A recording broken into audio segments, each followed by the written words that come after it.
Bonjour tout le monde! Et oui, en audio, je suis là, je vous parle. C'est moi, Victor Galarata, votre seul et unique animateur pour cette courte émission. Elle n'a pas de nom pour l'instant, je vous explique. En gros, j'ai décidé de m'y mettre et de rassembler quelques textes semi-humoristiques, semi-éditoriaux, que j'accumule depuis un certain temps, puis juste de les lire au micro, comme ça. Question de finir avec un genre de 15-20 minutes de contenu que je vais vous forcer à avaler comme un canard ou des oies ou d'autres affaires qui se font gaver, là, en espérant que cette image vous donne vraiment le goût de continuer à écouter. Cruauté animale à part, j'espère que vous allez un peu aimer ça. Qui sait? Peut-être que vous allez tellement aimer ça que vous allez aimer, commenter et partager. Hein? Qui sait? Vous pourriez même m'écrire en privé pour m'aduler. Qui sait? Vous pourriez même poser nu et vous tatouer mon nom sur le ventre. Qui sait? Vous pourriez même appeler vos enfants Victor puis créer un culte autour de moi. Puis qui sait? Hein? On pourrait tous aller vivre sur une ferme puis que ça finisse mal. Hein? Bon. Qui sait où cette émission se dirige? Je vous la propose comme ça, blim blam, on s'amuse. Est-ce que tout ça n'est qu'un one-night stand avec l'émission audio préécrite ou je continuerai à en faisant d'autres? Je sais pas. Oui, pour votre info, je lis un texte, donc ça se peut que je mange mes mots, que je bégaye un peu. Je l'ai pratiqué quand même une fois ou deux. Glou, pas, misa, gaga, flim, chute. 1, 2, 3, divan qui pue en ta, binouche. Je vous dis que je le lis à la lettre, ce texte. Oui, maudit que c'est amusant lire des choses. Oui, c'est amusant lire des choses, surtout quand tout le monde fait des podcasts ces temps-ci. Le podcast, c'est le concept inverse de l'écrit, en fait. Oui, le podcast, c'est décontracté, matcha au lait, yoga, bière. C'est bro, on s'installe puis on jase en joguant, là, c'est tout, là. Ou comme, OK, dans le fond, on cuisine de la soupe, mais comme on jase de football, OK, tu comprends?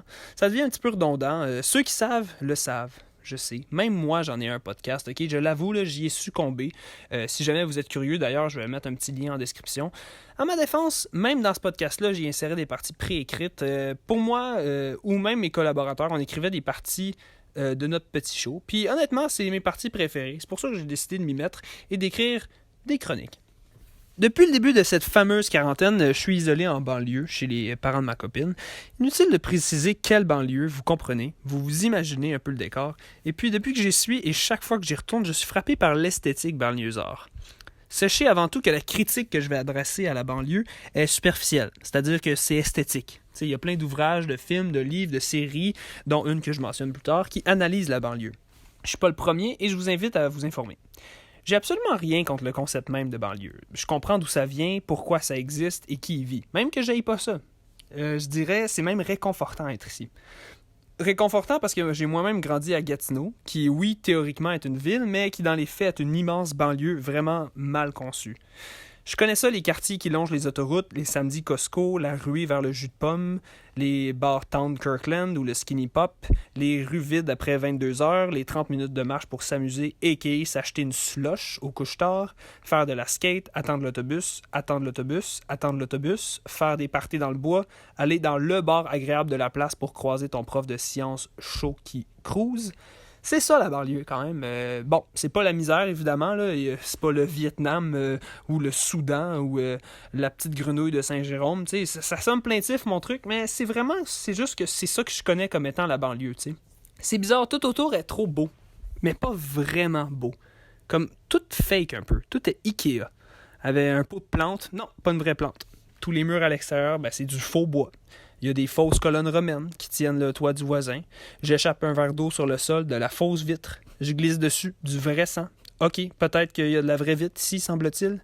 Je sais pas. C'est juste qu'il y a quelque chose dans la vibe clean, dans quelque chose de calme, quelque chose de parfait. C'est ça la banlieue. Les rues sont comme conçues pour t'y perdre. Ces rues qui, side note, ont toutes des noms vraiment pourris. Là.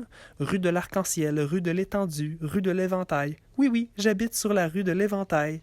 Niveau toponymie, là, own it. T'sais, si t'as pas de personnalité ni d'histoire, les maisons, ça fait 2 ans qu'elles sont construites puis ils ont toutes le même modèle, tu peux les appeler AC45, AC46, AC47 ou un autre truc dystopique du genre. Essayons pas de nous mentir. Là. J'aime mieux un code barre que rue du Raton ou rue de la Galaxie. Disons que c'est vraiment comme une game de Sims. Tout est immaculé. C'est rendu que je mélange les petites filles qui font de la trottinette en manteau rose avec leur papa en jeans. Il y a juste ça partout. Ils ont tous le même regard, très très très très très gentil. Bon, là, vous me direz, OK, mais justement, gentil, c'est pas bien. Mais oui, c'est bien être gentil. C'est bien avoir la pelouse bien trimée, puis nettoyer son entrée, puis mettre des décorations à Noël au bon moment. Mais justement, c'est trop normal. C'est trop cute. C'en est épeurant. Certaines personnes ont peur de leur Charles Manson, mais moi, j'ai comme plus peur de Laurent Duvernay-Tardif. Là. Vous trouvez pas ça un tantinet bizarre, ça? C'est comme médecin, Super Bowl, passe à télé, annonce de GoDaddy, belle face. C'est comme plutôt synonyme de tueur en série vraiment bien camouflé, ça. C'est comme trop parfait. C'est pas que je lui souhaite d'être une marde, mais c'est juste que s'il l'est pas un petit peu, ça fait de nous déjà un crissement dole. Être de retour ici, ça me donne le goût d'être un esti de dégénéré. Rendre ça un peu funky, tu sais, chier à terre, briser une fenêtre ou genre mal peinturer sa maison en verre laid, genre verre hachou dans un mouchoir après avoir mangé des épinards crus. Là. Bon, je m'en moque. Plus j'y suis, plus j'aime ça. Pour vrai, là, je l'avoue, là, je commence à m'y fondre dans l'environnement. L'autre fois, j'étais hystérique à l'idée d'aller acheter du lait parce qu'il faisait beau. Je m'y fais, on a même commencé à courir. Ouais, courir. Je sais que tout le monde a commencé à courir. J'ai jamais eu autant l'impression d'être un adulte. C'est l'activité que j'ai toujours trouvée la plus absurde et démonstratrice qu'on vit dans le confort. Tu sais, la banlieue, c'est le confort. Puis j'ai toujours trouvé ça méprisable des messieurs puis des madames courir, les voir courir après rien, dans le vide, s'échapper du vide. En fait, ils ont l'air pressés, mais d'aller nulle part. T'sais, dans les faits, on court après la santé puis pour brûler de l'énergie parce qu'on fait aucun effort. Un peu comme quand un chat sprint dans le salon. Là. On s'échappe d'une obésité éventuelle ou genre de faire une crise cardiaque après la première pelletée de neige. Mais c'est quand même agréable. On se sent un peu vivant quand on court. C'est un environnement plein de nostalgie et de confort qui m'accompagne pour cette quarantaine. J'avoue que j'aime vraiment mieux être ici qu'être à Montréal, dans un appartement exigu, sale et sombre, entouré de plein de hipsters qui marcellent avec leur Bandcamp et leur sourdough. De toute façon, j'ai déjà ça, moi, mon âme, c'est ça, exigu, sale et sombre. Aussi, être enfermé ici, ça m'a mené à quelques autres réflexions quarantenaires. Je vous les lance dans la gueule. Bon, j'imagine que vous avez fait le tour des séries cool, vu le temps à perdre. Donc, je m'essaie à écrire un petit truc ou deux sur deux séries qui ont été quand même bien intéressantes, bien populaires durant cette quarantaine, du moins pour l'instant. On ne sait pas trop à quel point on est rendu dans cette longue épopée. Premièrement, pour faire un callback à la banlieue et aux inspirations de violence et de squelettes dans le placard qu'elle m'évoque, j'aimerais parler de C'est comme ça que je t'aime. Et oui, cette série qui est la seule raison pourquoi toi et ton ami vous vous êtes inscrits à tout.tv. Extra. Quand je dis la seule raison, c'est qu'il n'y a pas tant d'autres séries insane là-dessus. Bon, documentaires, films, ça, il y a des trucs cool, mais séries, là, j'ai vraiment essayé, là, mais ça court pas les rues, hein, sur tout.tv Extra. On m'a bombardé les yeux avec la série documentaire sur Louis-Jean Cormier, synonyme de « Hey, je m'en calisse », production de Véro TV. Sérieusement, tout.tv, améliorez vos algorithmes. Là. Quand je vois ça, j'ai envie de faire de mes yeux deux grosses boules de styrofoam dans lesquelles on met des aiguilles. Bon, il y a Projet 2000 qui est bon, mais sinon, Stock, Lucky Man, Sheriff, Bad Banks, L'Arrangement.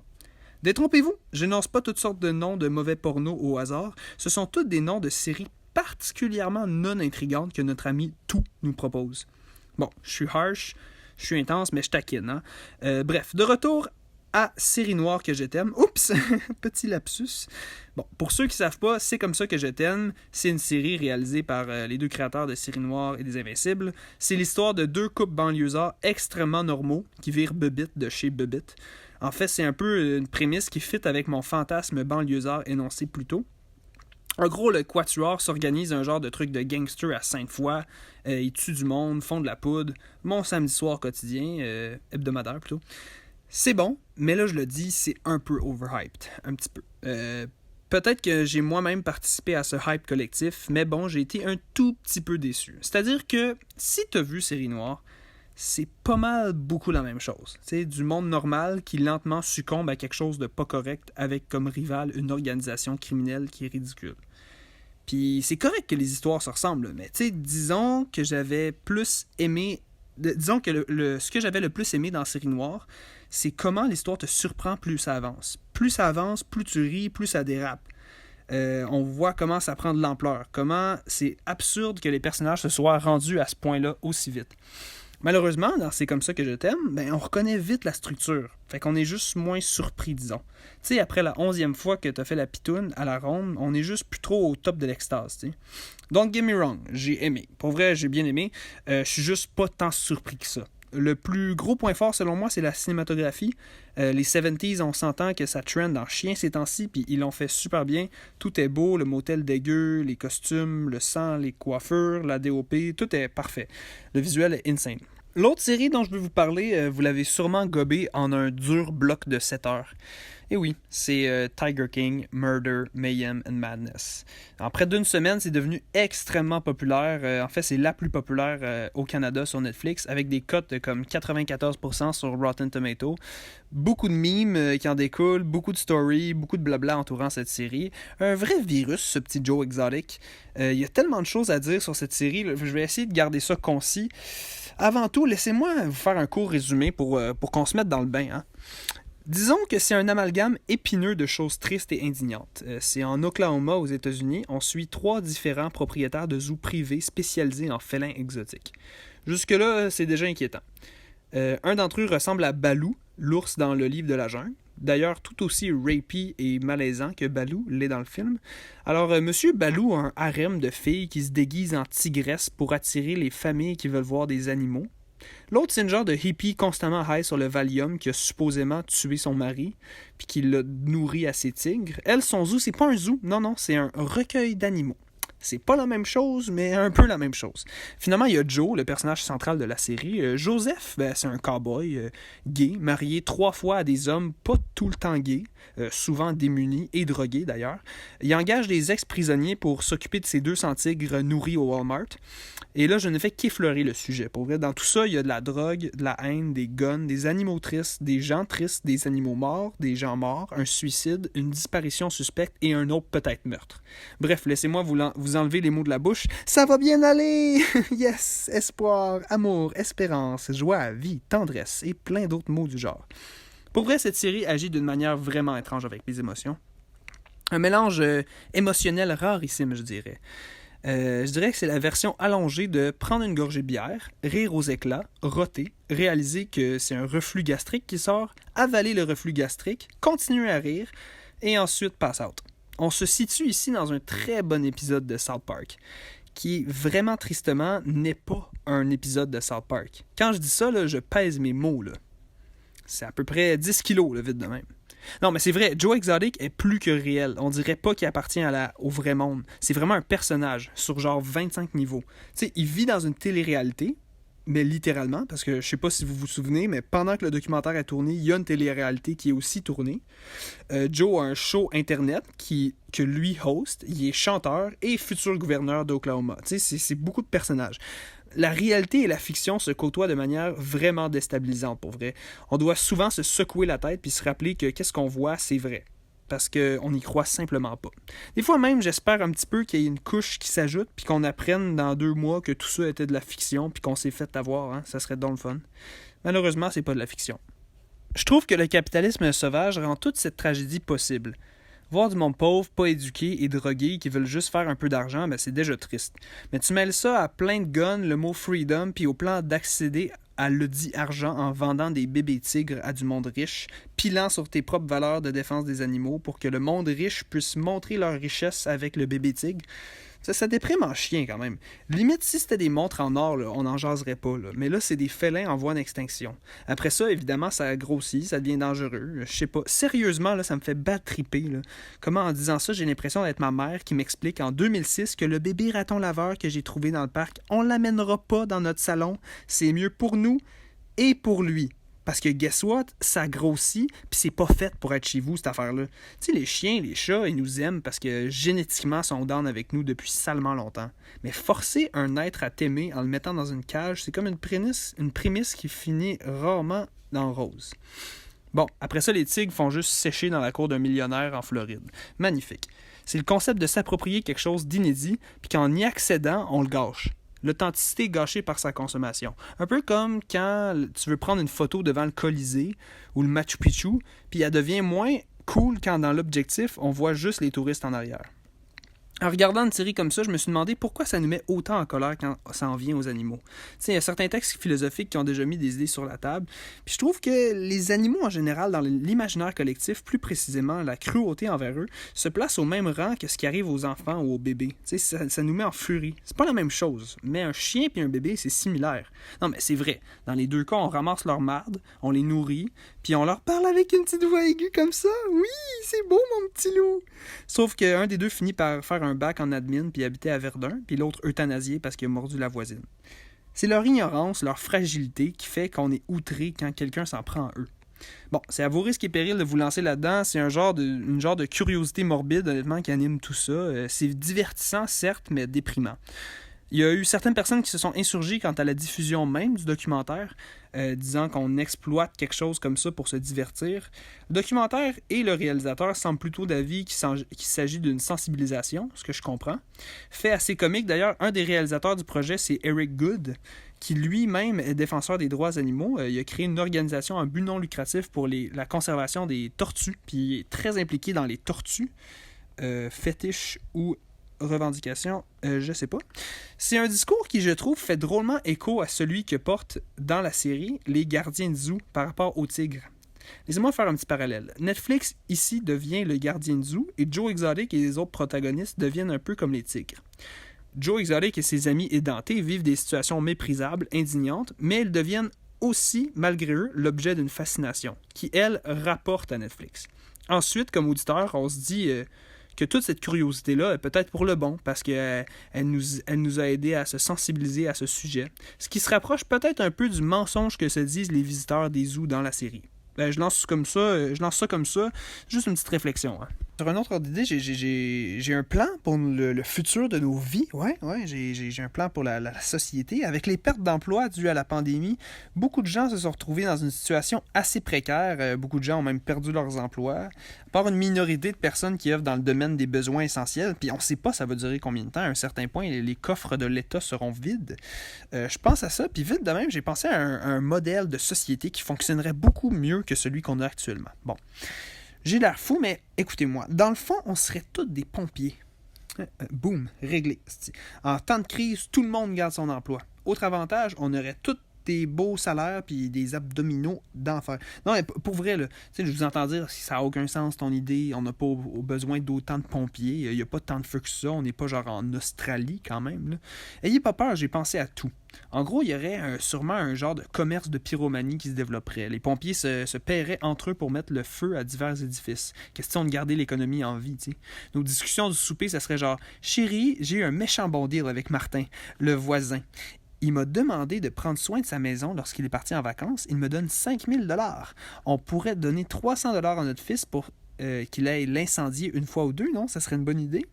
Bon, il y aurait aussi les autres services essentiels. L'agriculture pour nourrir les pompiers, la santé pour garder les pompiers en vie, l'école pour apprendre à être un pompier.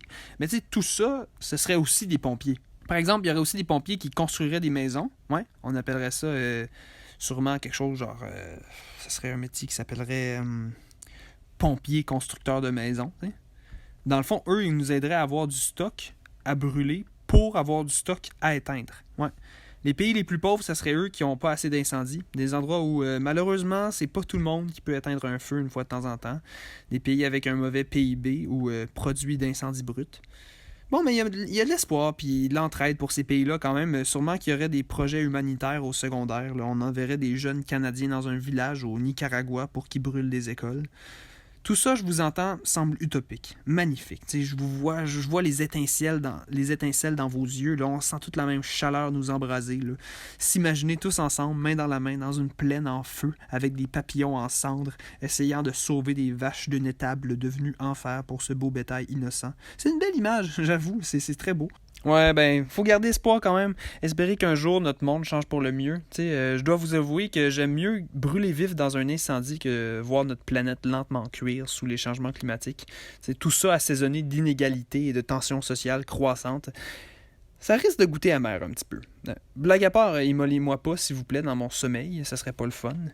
Bref, c'était déjà tout pour ma petite émission radiophonique-ish. En espérant que vous avez apprécié, dites-moi si vous voulez d'autres trucs ou n'hésitez pas à me parler. Là. Je suis quand même seul en crise avec tout.tv. Ben c'est ça, puis en espérant que vous aviez un petit peu apprécié. Bye bye les amis, bonne quarantaine!